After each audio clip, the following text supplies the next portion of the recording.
An experiment in deep space. An experiment is performed in deep space with two uniform spheres, one with mass m1 equals 50 kilograms and the other with mass m2 equals 100 kilograms.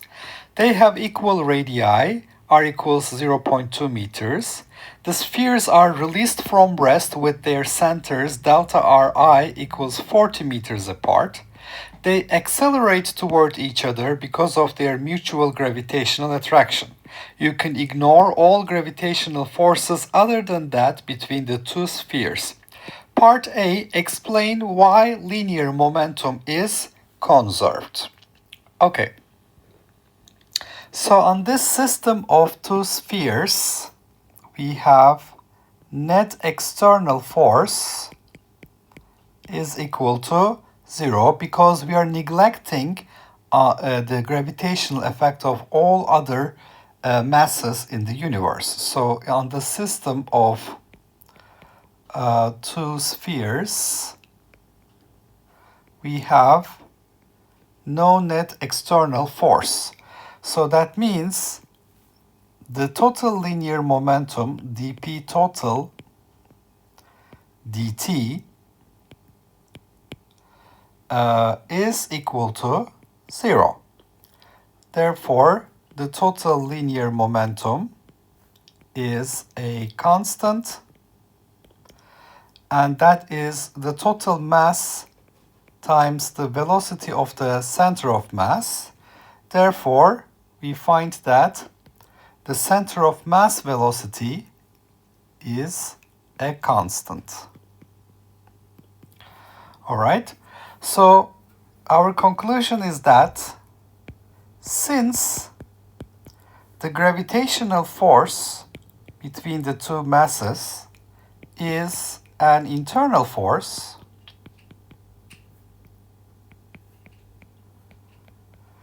and the force on the first mass due to the second mass is equal to the force applied by the second mass on the first mass with a minus sign, according to Newton's third law, and the net external force is equal to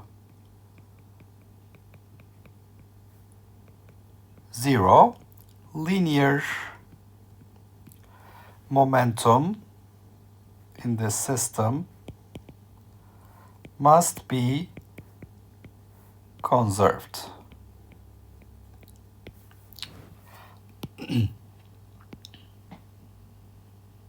Okay, let's look at part B of the problem. When their centers are 20 meters apart, so initially it was 40 meters apart, final separation 20 meters apart. Find I, the speed of each sphere, and II, the magnitude of the relative velocity with which one sphere is approaching the other.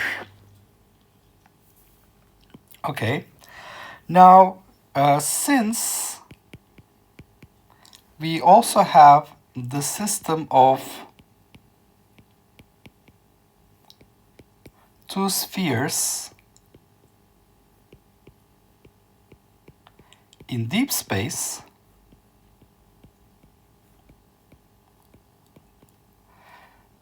this system is isolated. So it doesn't exchange energy with the environment. No energy exchange with the environment.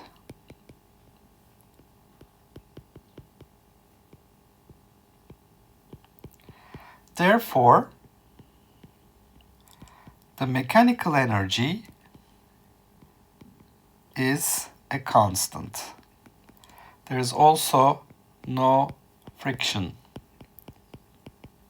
no dissipative force that will cause a change in the mechanical energy of the system.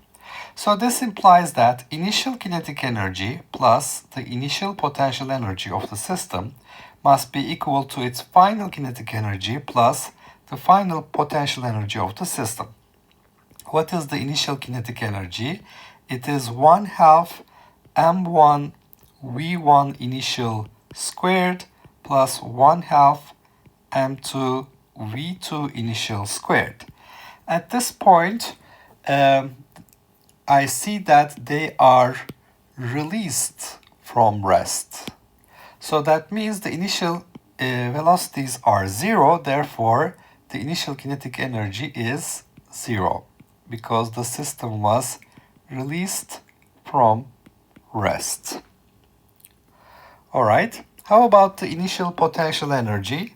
The initial potential energy of the system is minus gravitational constant g m1 m2 divided by their initial separation delta Ri.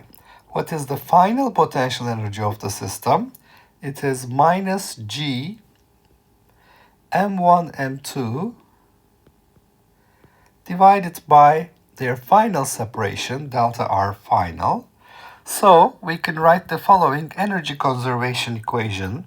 Initial potential energy minus g m1 m2 divided by delta R initial is equal to minus g final potential energy m1 m2 divided by delta R final plus the final kinetic energy 1 over 2 m1 v1 final square plus 1 over 2 m2 v2 final square. And also we have no change in the total linear momentum. Delta P total is equal to 0. This gives us initial total linear momentum m1v1 initial plus m2v2 initial is equal to m1v1 final plus m2v2 final. And the initial momentum was 0 because it was released from rest. So we find that m1 v1 final is minus m2 v2 final, or v2 final is equal to minus m1 over m2 v1 final. All right, so continuing with this equation here, if I write this in minus g m1 m2 parentheses minus g m1 m2, I have 1 over delta R initial minus 1 over delta R final. Okay, so you can see I have used minus g m1 m2 parentheses, so this is plus 1 over delta RF, it goes as minus.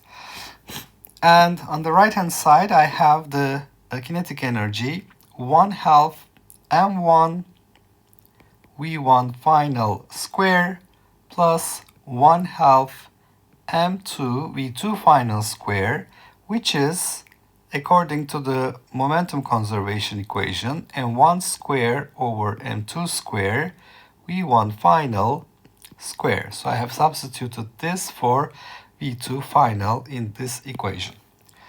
Okay, and I see that m1s will disappear. m1, one of the m1s disappears here, and this m2 will make this square 1.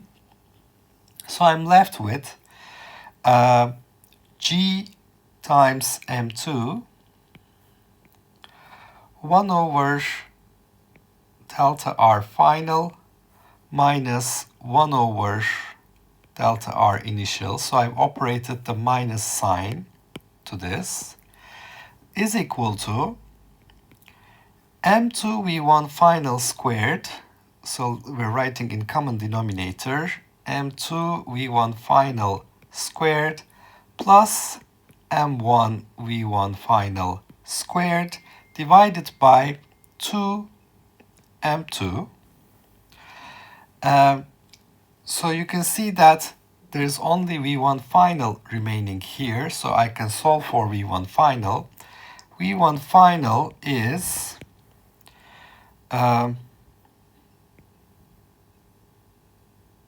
2g m2 square.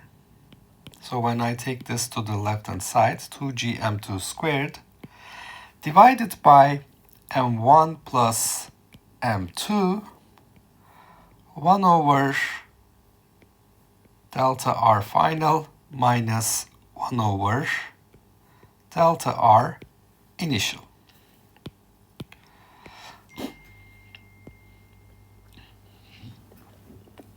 And I can now do the same for V2 final. Now V2 final is, let's take this a little bit to the left side here.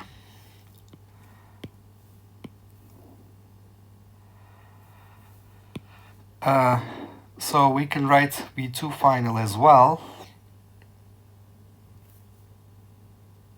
All right. And now V2 final is minus m1 over m2 V1 final. So it goes into the square root as m2 square over m1 square. So it's m1 square over m2 square, sorry. m1 square over m2 square. So that's this part going into the square root. Then I have 2g m2 squared divided by m1 plus m2, and I have 1 over delta r final minus 1 over delta r initial. So this gives me my final answer for V2 final. V2 final is minus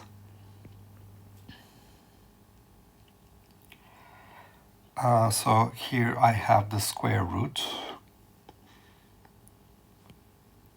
that I have forgotten. And here I have minus 2g m1 squared, because these m2 squareds will cancel. m1 over m divided by m1 plus m2, 1 over delta r final minus 1 over delta r initial, and there is the square root. So this gives me V2 final. Okay, now we can plug in the numbers for the first part, but let's see here. We also want to find the speed of each sphere and the magnitude of the relative velocity with which one sphere is approaching the other. So let's also work on the relative velocity.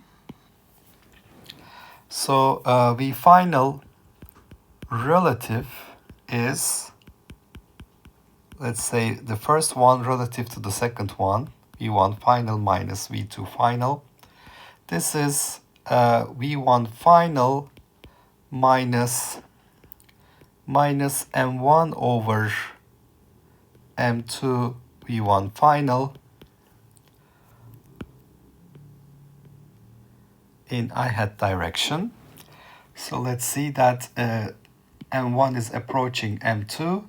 So its velocity with respect to m2 is v1 final minus v2 final in I hat direction.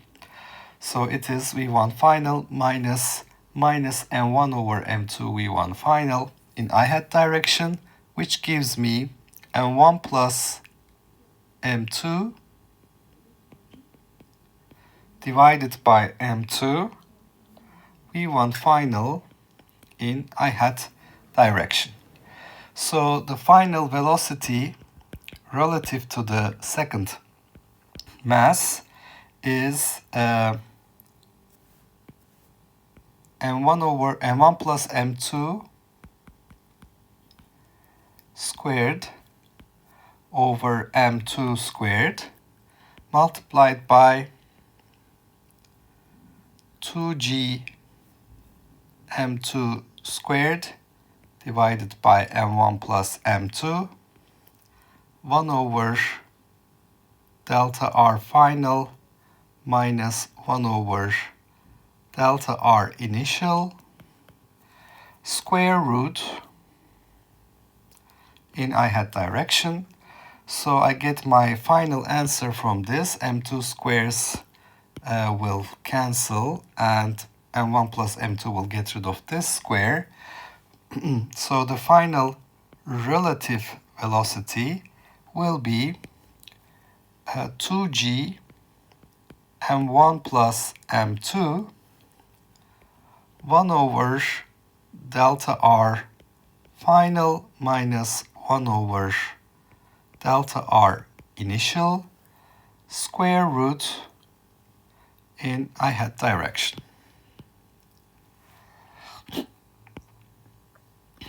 Now we can substitute the numbers. M1 is 50 kilograms. M2 is 100 kilograms. Initial separation is 40 meters. Final separation is 20 meters. So with that, I find V1 final to be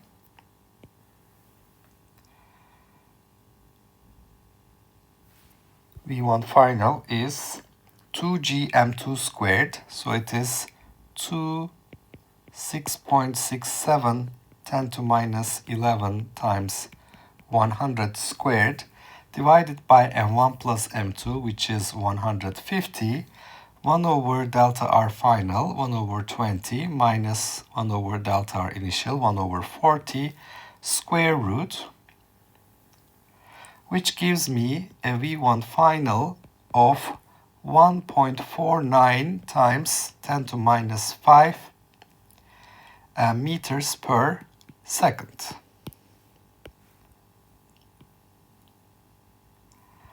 And for V2 final, I could use minus m1 over m2, 50 over 100 V1 final, and this gives me for V2 final 7.46 times 10 to minus 6 meters per second. It has a minus sign here, indicating that it is moving in the minus I hat direction for the second mass. Okay, and as for the relative final velocity, m1 with respect to m2, v1 final minus v2 final, we obtain 2.24 times 10 to minus 5 meters per second in I hat direction. So the relative velocity of v1 is, with respect to v2, is positive, indicating that it is approaching v2 with this velocity. All right, so let's move on to part C. How far from the initial position of the center of the M1 equals 50 kilogram sphere do the surfaces of the two spheres collide? Okay, so if they collide, this is going to change our delta R final. Delta R final will be twice the radii, and the radius was 0.2 meters, 2 times 0.2, 0.40 meters. So what is the distance traveled by m1 during the course of this acceleration? It is x1, which is 1 over 2 a1 t squared. And that acceleration is 1 over 2 integral dfg over m1 t squared, because the gravitational force magnitude is changing throughout the course of this acceleration. So let's say integral dfg t squared. And the distance traveled by m2 is x2, which is 1 over 2 A2t squared in the time interval t, which will be 1 over 2. The magnitude of the force acting on M2 is the same, integral dfg over M2 t squared. So this tells me that x1 over x2 is equal to M2 over M1, which is 100 divided by 50, which is equal to 2. So I find that the distance traveled by the first mass, M1, is twice the distance traveled by M2. So the delta R initial separation between them will be equal to x1 final plus x2 final plus delta R final, where x1 final, the distance traveled by the first mass, is twice that of x2 final, 2x2 final plus x2 final plus delta R final is equal to delta R initial. So I find that 3 times x2 final plus delta R final is equal to delta R initial. So x2 final is delta R initial minus delta R final divided by 3. Now, this means delta R initial was, remember, it was 40 meters apart, and delta R final in this case is 0.4 meters, and this divided by 3 gives me x2 final. Okay, so this means x1 final, which is twice x2 final, is 2 over 3 delta Ri minus delta R final. And if I substitute the numbers, x1 final is 2 over 3, 40 minus 0.4, so the distance traveled by the first mass is 26.4 meters from the initial position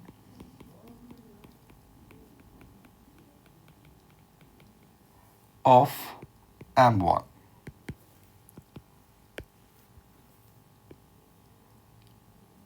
All right. So in this problem, we talked about an experiment in deep space, 2 uniform spheres with masses M1 and M2 approaching each other under gravitational attraction, initial separation 40 meters, and when they collide, the final separation will be 0.4 meters, twice the radii. Why is linear momentum conserved? Because there is no external force acting on the system. There is only internal gravitational force, which is related by Newton's third law. F12 is minus F21. Linear momentum must be conserved. When their centers are 20 meters apart, what is the speed of each sphere? Where here I can write energy conservation because the system is isolated. Initial kinetic energy 0. Final kinetic energy is 1/2 mv final squared plus 1/2 m2 v2 final squared. Initial potential energy is minus g, product of the masses divided by the separation. Initial separation and final potential energy minus g, product of the masses divided by the final separation. So also noting that there is no change in the linear momentum, and 1v1 final is minus m2v2 final. This is one-dimensional motion. v2 final is minus m1 over m2v1 final. Substituting that here for v2 final, we can solve for v1 final, which is what I did here. And v2 final, we can just multiply it by minus m1 over m2, and this is what we obtain for v2 final. And what is the relative velocity? So in the second part, the magnitude of the relative velocity with which one sphere is approaching the other. Well, that is V1 final minus V2 final, the relative speed of V1 M1 with respect to M2, V1 final minus M1 over M2 V1 final in I-hat direction. So this gives me the magnitude. So I substitute what I found for V1 final here, and that's my answer. Now we can plug in the numbers to get the numerical results. And if they collide, now the delta R final becomes 2R, and the distance traveled by M1 and M2 are related. M1 travels twice the distance traveled by M2 due to this argument here. They are under the influence of the same force but different masses, so the distance traveled is different. The initial separation is the distance traveled by M1 plus the distance traveled by M2 plus the final separation between them. So noting this relationship between x1 and x2, we can solve for x1 final, which is twice x2 final, 2/3 delta Ri minus delta Rf. Substituting the numbers, we find 26.4 meters distance traveled from the initial position of M1. So from how far from the initial position of the center of M1 do they collide? 26.4 meters.